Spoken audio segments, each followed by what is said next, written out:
El águila y la serpiente, la fundación de México Tenochtitlán. Sé bienvenido a tu canal Megaforo. Iniciamos. Buenos días amigos. Hoy les voy a hablar del mito de la peregrinación, de cómo fue que una tribu partió de la isla llamada Aztlán y fundó la gran Tenochtitlán, hoy Ciudad de México. Los mexicas. El mito de la peregrinación. El relato de una larga peregrinación fue conservado por los mexicas como parte de su tradición y origen, y así fue como ellos, los mexicas, fundaron la grandiosa ciudad de Tenochtitlán, capital del Imperio Azteca. Esto sucedió en el lago de Texcoco, y ellos fueron guiados por su dios Huitzilopochtli. Ahora bien, los mexicas habían salido de una isla llamada Aztlán, que se cree se ubica en el norte de la República Mexicana, por cuyo nombre también son conocidos los mexicas, porque hicieron una hispanización. Los españoles se inventaron el nombre de aztecas. El nombre mexica es el auténtico. México, México, no ha cambiado. Desde aquel tiempo se sigue llamando México, México. El nombre azteca fue inventado por los aztecas para tratar de dar un principio y un fin y que no hubiera una continuidad. Es lo mismo que hicieron en Michoacán, que les llamaron tarascos por decir tontos. Tarasco es torosco, tonto. Y eran purépechas, el imperio purépecha. Acá les llamaron aztecas y son mexicas. Ahora bien, situada probablemente en algún lugar muy remoto al norte de Tenochtitlán, se ubicaba esta isla, a una distancia considerable. Fue una tribu que peregrinó buscando el lugar donde ubicar su nueva ciudad, iniciar un nuevo comienzo, fundar un nuevo reino. Este hecho está documentado en especial en el códice conocido como la tira de la peregrinación. Ojo, si lo quieres consultar, busca Códice Tira de la Peregrinación. Este es una tira obviamente de papel de maguey. Recordemos que en Egipto usaban papiros. Acá en América usábamos maguey para fabricar el papel. Es papel de maguey. Una joya y una cultura y tradición magnífica, que representa esta tira el viaje del pueblo desde su salida de Aztlán, del lugar originario de los mexicas. Así, de tal forma, los historiadores consideran que alrededor de los años 1150 y 1300, los mexicas peregrinaron por diversos lugares buscando la tierra prometida. Los mexicas buscaban su tierra prometida, peregrinaron incansablemente durante varios años. Se calcula que alrededor de 150 años peregrinando, porque sitúan la peregrinación entre el año 1150 y 1300 antes de Cristo, por lo tanto, después de Cristo. Por lo tanto, la peregrinación pudo haber durado un aproximado de hasta 150 años, según historiadores del INAH. Ahora bien, la mayor parte de las fuentes históricas señalan que la fundación de México Tenochtitlán ocurrió en el año de 1325, todavía tiempo después de que terminó la peregrinación, porque como les recalqué, la peregrinación supuestamente terminó en el año 1300 y se fundó hasta el 1325 la Gran Tenochtitlán, según fuentes documentadas de arqueología. Y se dice que esta fecha corresponde a la que declararon los propios indígenas en los años siguientes a la caída de Tenochtitlán, cuando los sacerdotes, miembros de la iglesia, que cometen lo mismo que hacen hoy en día, que están acusados en diferentes países, como en Chile, que tuvo que renunciar todos los miembros de la Iglesia Católica en Chile, todos, del primero al último, desde el obispo hasta el último sacerdote, tuvieron que presentaron su renuncia y el Papa no la aceptó, por lo que todos sabemos que hicieron y que hacen con niños, niñas y demás personas. Eso mismo ya ocurría desde aquellos tiempos. Eso ha sido prácticamente desde que se les prohibió que se pudiesen casar. Desde que existe el celibato en la iglesia han ocurrido ese tipo de situaciones, aunque muchos se pongan una venda y no lo quieran reconocer. Esperemos eso se solucione. Regresando a esta actividad histórica, a este punto de partida de la fundación de la Gran Tenochtitlán, te diré que los estudios arqueoastronómicos indican que en ese año de 1325 también ocurrió un enigmático eclipse solar, un suceso astronómico que pudo ser tomado por los mexicas como un marcador mítico que pudiera legitimar la supuesta relación entre los toltecas y los tenochcas. Ellos buscaban tener un emparentamiento con la cultura que ellos veían como la más gloriosa, que fueron los toltecas, que construyeron Teotihuacán. Ellos querían tener algo que ver con una cultura la más grande que había a su modo de ver de ellos en ese momento, de tal forma que se inspiraron en ellos y fue la manera en que fueron construyendo sus templos y las edificaciones en la Gran Tenochtitlan, basándose en lo que habían observado en Teotihuacán. Si quieres consultar una fuente, puedes ver en la liga de internet www.templomayor.ina.gov.mx y ahí podrás encontrar descripciones amplísimas sobre la Gran Tenochtitlan de una fuente oficial avalada por el gobierno de México, por los académicos e investigadores. Ahora regresando a esta maravillosa ciudad, la Gran Tenochtitlan, que en su momento deslumbró a los españoles, que pensaban que era un encantamiento, que era un espejismo, no podían creer lo que veían. Y cuando ingresaron Hernán Cortés y sus huestes de libertos de España, cuando ingresaron al territorio, a la ciudad, observaron con asombro que era una ciudad tan limpia que no pudieron encontrar una sola basura en el piso que transitaron.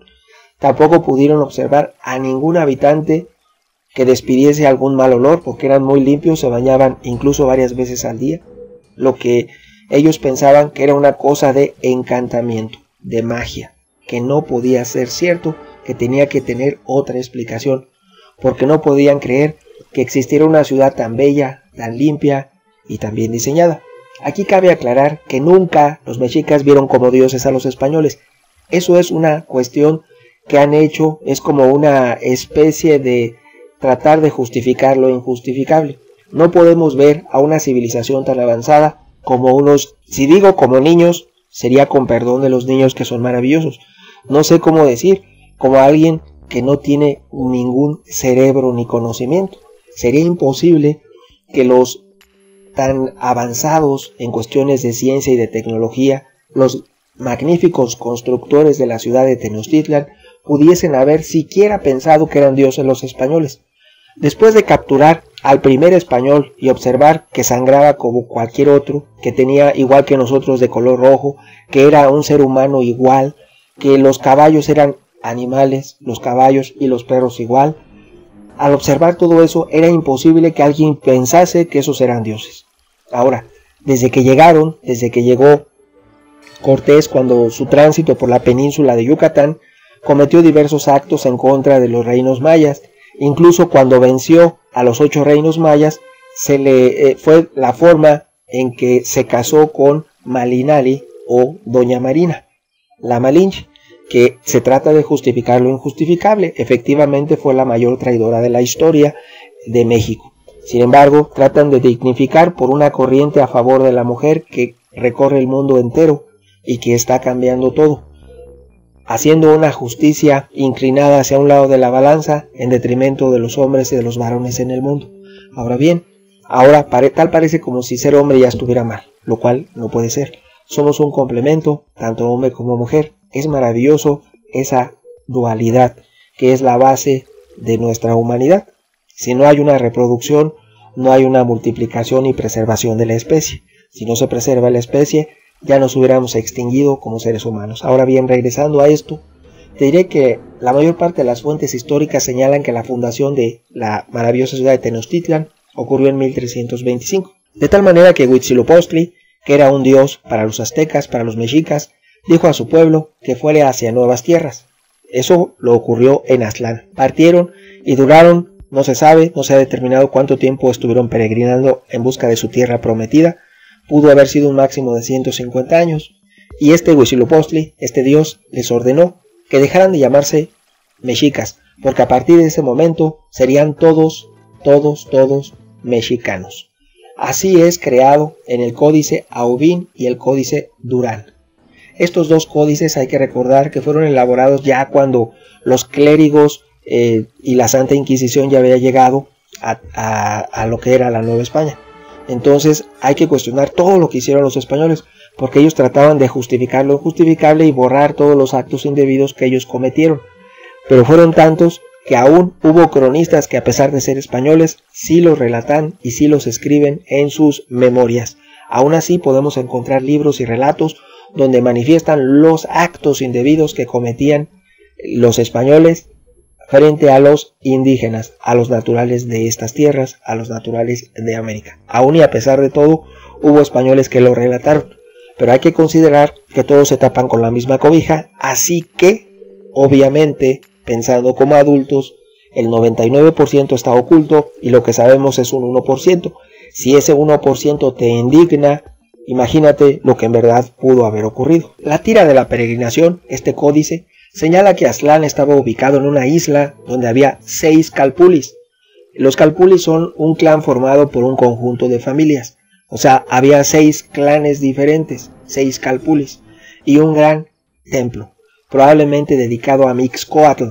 Después de que los mexicas llegaron a Teotihuacán en el año 1 pedernal, partieron 8 calpulis, 8 conjuntos de familias encabezados por 4 jefes de familia, 4 teomaque, que eran cargadores de los dioses, uno de ellos identificado como Tezcatlipoca, quien cargaba a Huitzilopochtli, que era la máxima deidad y era quien ordenaba, aparentemente, la búsqueda de la tierra prometida, que era el lugar donde un águila devorase una serpiente sobre un nopal. Hasta que se encontrara eso, esa visión mágica, hasta ese momento se podría fundar la nueva capital, la nueva ciudad de los mexicas. Según el mito, Huitzilopochtli ordenó que fundaran la ciudad donde estuviera una águila parada sobre un nopal devorando una serpiente. Siguiendo este designio, los mexicas deambularon por varios lugares, cientos de kilómetros, siempre claramente en busca de la señal, y todo el pueblo en peregrinación, donde pasaron muchas privaciones porque no podían desarrollar una agricultura sedentaria. Estuvieron muchos años en peregrinación y por eso se dice que algunos pueblos se negaban a brindarles alimentos y ellos entonces los tomaban, lo que no estaba bien. Ya desde ese entonces empezaron a crear una mala fama en contra de los mexicas porque se apropiaban de los alimentos de manera indebida de otros pueblos. Por lo tanto, nunca fueron bien vistos. Y después, cuando fundan la Gran Tenochtitlan, que ellos son los mercenarios de los tecpanecas, en ese momento tampoco se ganan la amistad de todos los pueblos, sino que son muy hábiles en formar alianzas. Esas alianzas les permiten la creación del llamado Imperio Azteca. Ahora bien, de acuerdo con la tira de la peregrinación, la gente de Cuitláhuac se separó del resto de los calpulis. Más tarde los mexicas llegaron al Valle de México y pasaron por varios pueblos hasta que se asentaron, como les he comentado, en el territorio de los tepanecas de Azcapotzalco, a quienes les sirvieron como valientes guerreros. Ahora bien, finalmente encontraron el sitio señalado por Huitzilopochtli en un islote del lago de Texcoco. Ese lugar nadie lo quería, por eso se los dejaron a ellos, porque para otros reinos que habitaban el Valle del Anáhuac era prácticamente imposible vivir en esos islotes, porque eran tierras anegadas, de poca productividad y no le veían mayor interés. Por eso los dejaron habitar esos lugares y aún así todavía les cobraban tributo por habitar esos lugares. Sin embargo, se logra la fundación de la ciudad de México Tenochtitlan. Actualmente esto forma parte del escudo de la bandera mexicana. Es parte del escudo en bandera oficial, según el artículo 3 que dice: la bandera nacional consiste en un rectángulo dividido en 3 franjas verticales de medidas idénticas con los colores verde, blanco y rojo. En el centro podrá llevar un lazo o corbata de los mismos colores y un escudo. Ese escudo de bandera civil es el águila sobre un nopal devorando una serpiente. Por eso el origen de nuestra mexicanidad, no el origen sino la representatividad, está en esos símbolos patrios, en el escudo de la bandera. Honor a quien honor merece, los mexicas. Opiniones habrá muchas. ¿Tú qué piensas? tu amigo Megóforo. Hasta pronto, amigos.